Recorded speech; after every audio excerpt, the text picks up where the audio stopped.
পক্ষে কোৱা নহয় কাৰো বিপক্ষে কোৱা নহয় কিন্তু এজন সমাজকৰ্মী হিচাপে নিজৰ মতামতখিনি প্ৰকাশ কৰা সেইটো নিজৰ এটা কৰ্তব্য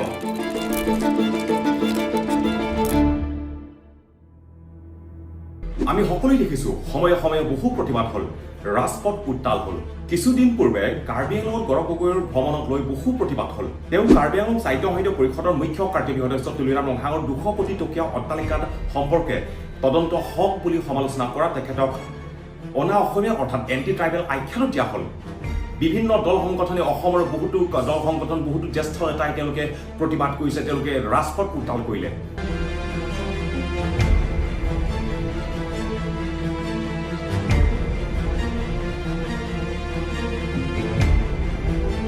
পিটু হাজৰিকাৰ দৰে মন্ত্ৰী হৰফ হৈ উঠিল ঠিকই আছে ভাল লাগিছে তেওঁলোকৰ অসমীয়া খিলঞ্জীয়া জনজাতীয় লোকসকলৰ প্ৰতি যি মৰম যি চিন্তা হেয়া আমাৰ বাবে বৰ ভাল লগা কথা কিন্তু এটা কথা কাৰ্বি ভূমি কেৱল থলুৱা জনগোষ্ঠীৰ লোকসকলৰ বাবেহে কিন্তু বৰ্তমান সময়ত বহিৰাগত মাটি কিনিবলৈ দিয়া হৈছে বহিৰাগত লোকসকলক স্থায়ী বসতি স্থাপন কৰিবলৈ দিয়া হৈছে আম্বানী আৰু আদানীক বৰপিৰা পাৰি দিয়া হৈছে কাৰ নেতৃত্বত এয়া তুলিৰাম ৰংফাৰ আৰু হিমন্ত বিশ্ব শৰ্মাৰ ডাঙৰ নেতৃত্বত সেইখিনি হৈছে মুকেশ আম্বানী ডাঙৰীয়াই অসমত CBG অৰ্থাৎ নাইপাৰৰ পৰা যিটো বায়োফুয়েল হয় নাইপাৰৰ পৰা বায়োফুয়েল উৎপাদন কৰাৰ কথা ঘোষণা কৰিছে আমি অহা 15 দিনত কাৰ্বি আংলঙত তেখেতক মাতিও দিম সো দ্যাট CBG কেন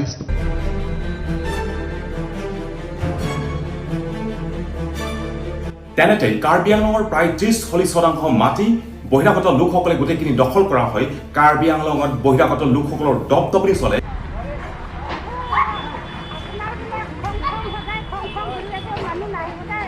কাৰ্বিসকলৰ ওপৰত অত্যাচাৰ হয় খিলঞ্জীয়াৰ ওপৰত অত্যাচাৰ হয় কাৰোবাৰ প্ৰাণ হেৰাবলগীয়া হয় কাৰ্বিসকলৰ তেজ পৰিবলগীয়া হয় কিন্তু সেই একেটা সময়তে কাৰ্বি আংলঙৰ পিজিআৰ ঘটনাটো লৈ পেলাই অৰ্থাৎ বেদখলকাৰী মুক্ত কৰাৰ স্বাৰ্থত খিলঞ্জীয়াসকলে একত্ৰিত হৈ পেলাই কাৰ্বি আংলঙত প্ৰায় 1.5-2 বছৰ ধৰি আন্দোলন কৰি আহিছে কিন্তু সেই খিলঞ্জীয়াসকলৰ দাবী পূৰণ কৰাৰ স্বাৰ্থত আজিলৈকে হিমন্ত বিশ্ব শৰ্মাৰ কোনো ধৰণৰ প্ৰতিক্ৰিয়া দেখা পোৱা নাই আৰু সেইখিনি পূৰণ কৰাৰ স্বাৰ্থত কোনো এটা সৰু পদক্ষেপ লোৱা আমি দেখা পোৱা নাই We want bigger election! No election! জনগোষ্ঠীসকলৰ ভূমিক লৈ যিটো আন্দোলন সেই আন্দোলনৰ দাবী পূৰণ কৰাটো বাদ দিয়ক হিমন্ত বিশ্ব শৰ্মা ডাঙৰীয়া ৰাজ্যৰ আগত সভাত মাছমজিয়াত 6 এৰিয়াত অ-জনজাতীয় লোকসকলে মাটি কিনিব পৰা হ'ব লাগে তাতো 15 দিনৰ ভিতৰত ইস্যু কৰিব পৰা হ'ব লাগে বুলি তেনেকুৱা ধৰণৰ মন্তব্য প্ৰকাশ কৰে ইয়াতে আমি যিসকল আমি 6 শিডিউলৰ ভিতৰত আছো গোৰ্খা হওক অসমীয়া হওক আদিবাসী হওক আমি মাটি কিনিব পাব লাগিব মাটি বিক্ৰীও কৰিব লাগিব আমি যদি সাৰ্কল অফিচত যাওঁ আমাৰ মাটি কিনা বেচা 15 দিনৰ ভিতৰত ৰেজিষ্টাৰ কৰি দিবই লাগিব সেই একেটা সময়তে ভাৰতীয় সংবিধানৰ 6ষ্ঠ অনুসূচীৰ অধীনৰ কাৰ্বি আংলং সাহিত্য সমিতি পৰিষদৰ স্বকীয়তা আৰু গৰিমা হ্ৰাস কৰি দিয়া হৈছে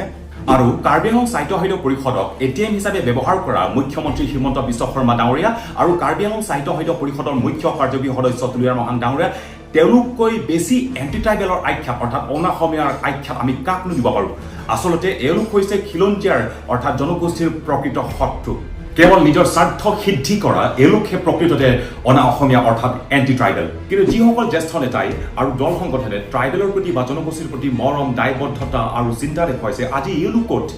এওঁলোক আজি নিৰ্বিকাৰ কিয় হিমন্ত বিশ্ব শৰ্মা আৰু তুলিৰাম ৰংফাৰৰ নিচিনা এন্টি ট্ৰাইবেল অৰ্থাৎ অনা অসমীয়া আখ্যা দিব পৰা ব্যক্তিসকলক তেওঁলোক ৰাজপথ উত্তাল কৰিব কেতিয়া আহিব এতিয়া কাৰ্বি আংলঙত চৌপাশে দুৰ্নীতি কেলেংকাৰী থলুৱাৰ মাজত বিভাজন থলুৱাৰ আৱেগক লৈ ৰাজনীতি আৰু কৰবাত যুৱ সমাজক দমন কৰি ৰখা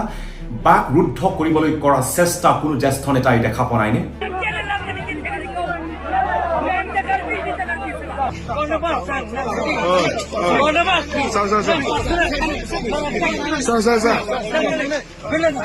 হিমন্ত বিশ্ব শৰ্মা চৰকাৰৰ এই কাৰ্য গ্ৰহণযোগ্য নহয় আৰু কাৰ্বি আংলং খিলঞ্জীয়াসকলৰ বহিৰাগতৰ উচ্ছেদ ইয়াতো হওক আৰু আমাৰ প্ৰতি সমদৃষ্টি ৰখা হওক শেষত সুধাকণ্ঠ ডক্টৰ ভূপেন হাজৰিকাৰ ভাষাৰে কওঁ আজিৰ অসমীয়াই নিজক নবচালে অসমতেই মগনীয়া হ'ব নমস্কাৰ